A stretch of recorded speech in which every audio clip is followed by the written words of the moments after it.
Buenos días, quien les habla es el doctor Jonel Alarco del Instituto Nacional de Salud y continuando con el curso virtual de bioestadística, en esta oportunidad vamos a tocar las medidas de asociación más frecuentemente utilizadas en nuestro medio.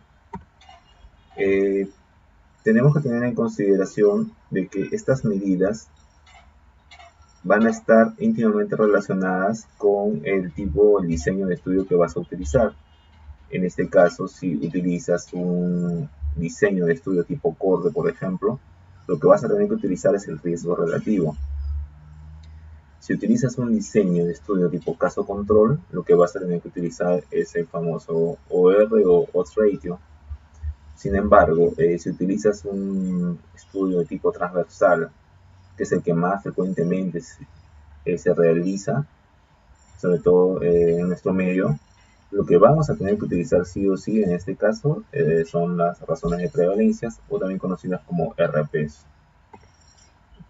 Entonces para esto, seguro que ustedes ya han visto esta parte, se utiliza una tabla de doble entrada, ¿no? En el cual está nuestro evento de interés, que puede ser la enfermedad o alguna otra cosa, y nuestra exposición, ¿no? El factor expuesto y el factor no expuesto. Y hacemos el cruce de los datos que tenemos a continuación. Entonces, en base a esto podemos estimar el riesgo relativo, el OR y la razón de prevalencia, ¿no? Lo que tenemos acá son las fórmulas para poder estimar estos valores. Y si te das cuenta, el valor del riesgo relativo o la forma en la cual se calcula es igual a la razón de prevalencia. Esto lo vamos a ver más adelante. Sin embargo, en el caso del OR es diferente, porque es una razón de productos cruzados. Lo otro a considerar es cómo una vez que tú has hallado estos valores vas a interpretarlos. Si para estas tres medidas el valor que nos surge es menor que 1, lo podemos considerar como un factor de protector y su interpretación es un poco diferente a cuando, por ejemplo, esta medida es mayor que 1 o también conocida como un factor de riesgo. Sin embargo, si el valor es igual a 1, pues simplemente no existe ningún tipo de efecto o no se presenta la asociación o no es estadísticamente significativo.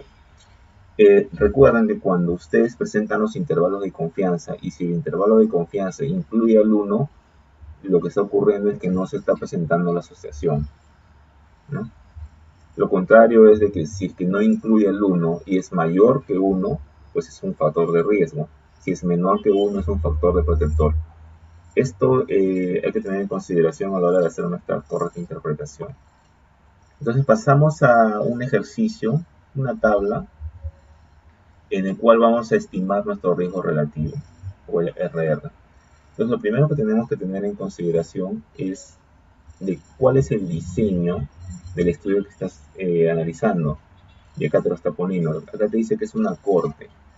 Es una corte que se realizaba en un año de seguimiento para estimar la incidencia. Recuerda esta palabra, incidencia en estudios que van a ocurrir a futuro, estudios de corte. La incidencia de infarto agudo de miocardio en individuos o en pacientes que tienen una hipertensión sistólica grave, definida como mayor de 180 milímetros de mercurio, en comparación con aquellos individuos que tienen una presión sistólica normal, menor de 120 milímetros de mercurio, en una población en la cual se ha hecho esta corte de 20.000 personas. Entonces tienes tu tabla, ¿no? Tienes tu exposición, tienes aquellas personas que tienen la hipertensión grave ya que se ha definido, aquellos que tienen una presión normal, y tienes acá tu evento, ¿no?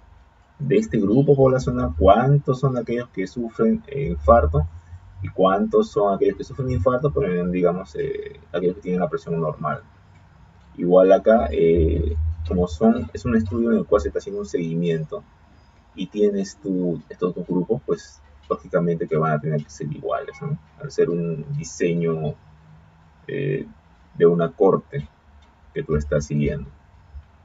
Entonces, para esto hacemos simplemente el cálculo de nuestra fórmula que hemos presentado anteriormente, el cálculo del riesgo relativo, por ser un estudio de corte. Reemplazamos las casillas y al final nos dice que tiene un riesgo relativo de 6. ¿Y esto qué significa? Lo vamos a hacer nuevamente, pero ya con el programa Stata.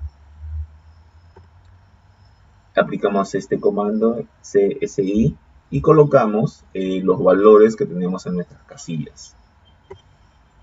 Corremos el programa, corremos el comando, y lo que nos interesa acá es buscar específicamente este valor, ¿no?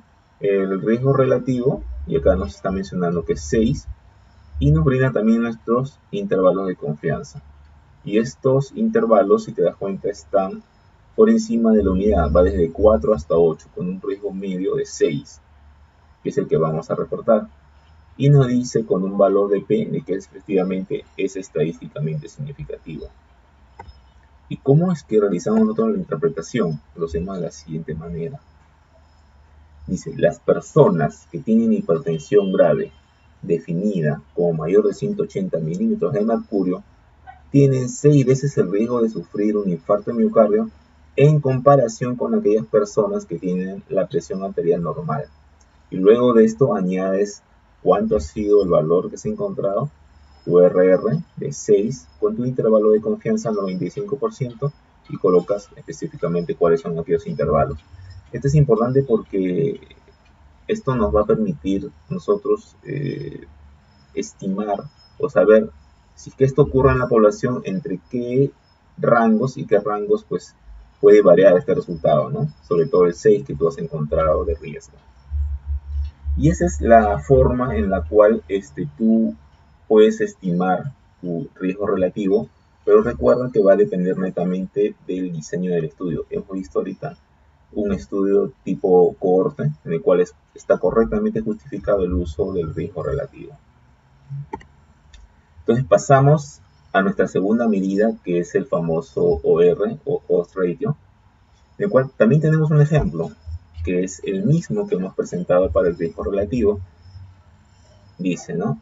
Es un estudio hipotético de casos y controles. Ya el diseño no es una corte, es un estudio de casos y controles de un año de seguimiento, dice, para la estimación del infarto agudo de miocardio en individuos con hipertensión sistólica grave y presión sistólica normal. La misma población y tienes el mismo cuadro de doble entrada. Y para esto hacemos nuevamente nuestro cálculo, pero recuerda que estamos en un estudio tipo casos y control. Y estamos aplicando nuestra fórmula de OR, o razón de productos cruzados. Entonces solamente reemplazamos en este caso y el valor final del OR es de 6.09 o 6.1, que es muy similar al que hemos encontrado de riesgo relativo previamente.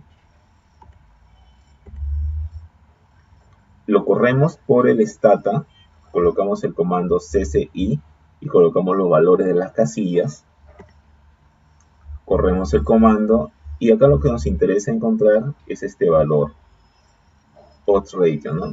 Y nos está diciendo que es de 6.09, ¿no? 6.1. Y nos da nuestros intervalos de confianza. Y esto nos dice que es estadísticamente significativo. Y hacemos la interpretación. Las personas que tienen hipertensión grave mayor de 180 milímetros de mercurio tienen 6.1 veces el riesgo de sufrir un infarto de miocardio en comparación con aquellas personas que tienen la presión arterial normal, y colocas el OR, tu valor del OR, tus intervalos de confianza y los valores extremos, ¿no? Los valores que has encontrado. Si te das cuenta, ambos valores son bastante similares y eso lo vamos a explicar a través de este ejemplo. Vamos a presentar ahora un ejemplo para encontrar un OR, pero ya no de un valor de riesgo, sino de un valor de protección. Nuevamente es un estudio de casos y controles de 1 año de seguimiento para estimar el riesgo de sufrir un infarto agudo de miocardio en individuos que consumen una dieta mediterránea y una dieta normal.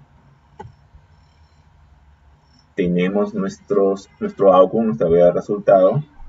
Tenemos nuestra exposición, que es la dieta mediterránea y la dieta normal. En este caso calculamos nuestro OR y nos da un valor de 0.44. Entonces, ¿cómo es que realizamos la interpretación cuando tenemos un valor menor que 1? Lo hacemos en el stata, colocamos el comando CCI y los valores de las casillas. Tenemos la salida y efectivamente pues el valor del OR nos sale 0.44 con nuestro intervalo de confianza y es estadísticamente significativo. ¿Cómo hacemos ahora la interpretación de este valor? Lo hacemos de la siguiente manera. En las personas que consumen una dieta mediterránea, el riesgo de sufrir de un infarto de miocardio se reduce en 56% en comparación con aquellas personas que consumen una dieta normal. Colocas el valor de 0.44 y sus intervalos de confianza. Pero ¿de dónde sacas este 56%? Pues hay una forma de realizar la interpretación cuando los valores son menores que 1. Simplemente restas de 1 el valor obtenido del OR. En este caso, 1 menos 0.44 es 0.56. O sea que la posibilidad de tener el infarto de miocardio se reduce en 56%. Y esa es una de las formas, porque hay otras formas más de poder hacer la interpretación. Te estoy presentando ahorita una de las formas de poder interpretar el valor del OR cuando es menor de 1. Ahora, esto es lo que les quería presentar hace un momento. ¿Recuerdan ustedes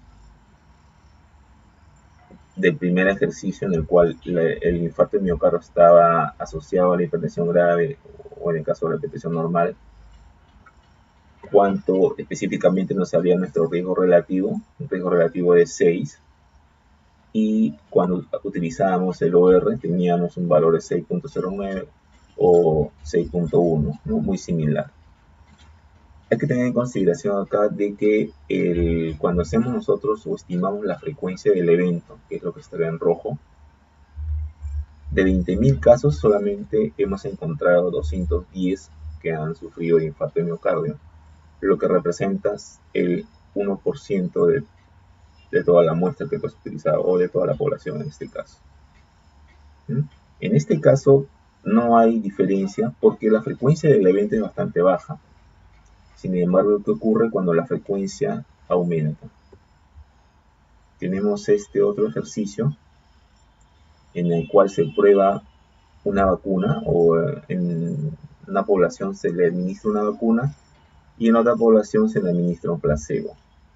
Lo que están midiendo es la reacción local que surge en la piel y lo que tú ves acá es de que en una población de 4.980 personas, 820 tuvieron la reacción local y esto representa el 16.5%. Ya no es el 1% como estaba acá. Si nosotros hacemos el cálculo del riesgo relativo, tenemos 3.59 para un estudio de tipo de seguimiento, por ejemplo, de cohorte. Pero ¿qué pasa si este es un estudio retrospectivo tipo caso control? El estimado es de 4.46, muy diferente al que hemos nosotros encontrado acá, casi una unidad de diferencia. ¿Qué es lo que ha sucedido acá? Dependiendo de la frecuencia del evento, como es lo que se está planteado acá, si la frecuencia del evento aumenta, también aumentan los valores de los estimados, pero aumenta mucho más en el caso del estimado del OR. Y eso lo apreciamos de esta manera. Cuando la frecuencia del evento es menor del 10%, tanto el RR como el OR son iguales. Entonces, si tu frecuencia del evento es menor al 10%, puedes utilizar indistintamente el OR o el RR. Sin embargo, cuando tu frecuencia del evento es mayor del 10%, digamos de un 50%, tu valor de OR sí está bastante sobreestimado. Lo aconsejable es utilizar la medida de acuerdo al diseño que tú estás utilizando. Pero esto, ¿por qué es importante y por qué, digamos, lo traigo a colación?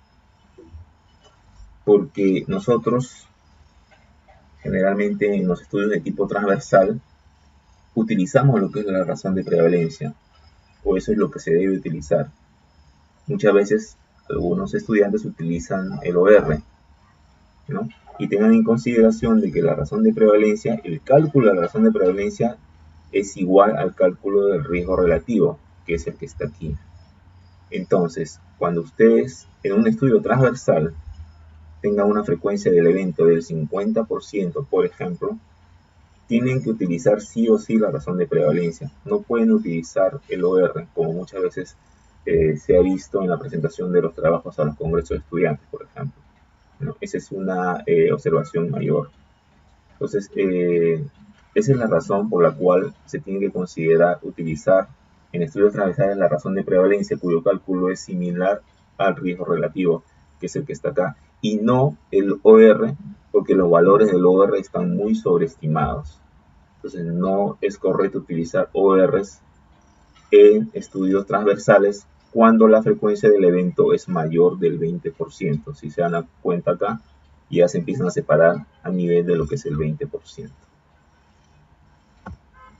Entonces, precisamente, vamos a hablar ahora acerca del cálculo de la razón de prevalencia a través de este ejemplo. Nuevamente, en un estudio hipotético transversal, para la estimación del riesgo de sufrir osteoporosis en individuos que consumen una dieta pobre en calcio y una dieta normal, tenemos nuestra tabla de doble entrada en la cual está nuestra variable de enfermedad o nuestra variable de evento, que es la osteoporosis, y tenemos nuestra variable de exposición, ¿no? Que es dieta pobre en calcio, sí y no. En este caso hacemos nuestro cálculo de la razón de prevalencia a través de las fórmulas ya establecidas. Simplemente reemplazamos y nos dice que tenemos un valor de 6.19. Fíjense acá estos valores en rojo, que son los porcentajes, y lo que me interesa ver acá es este que está aquí, que es la frecuencia del evento.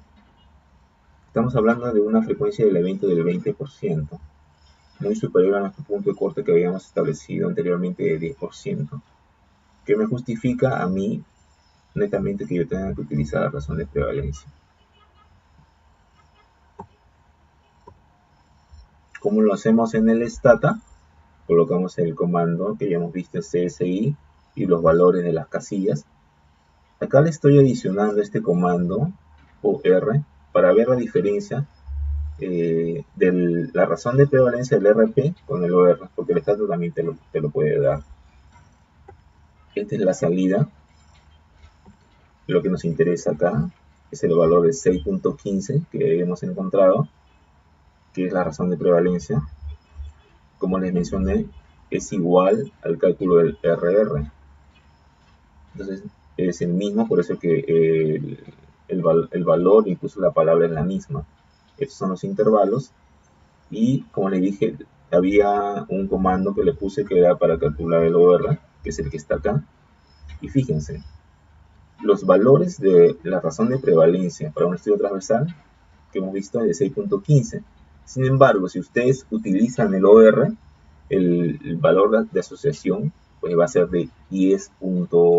O de 11 si lo consideramos, si lo redondeamos, ¿no? Entonces se sobreestima demasiado cuando ustedes utilizan el OR en vez del RP. ¿Cómo lo interpretamos? Pues a través de la siguiente presentación.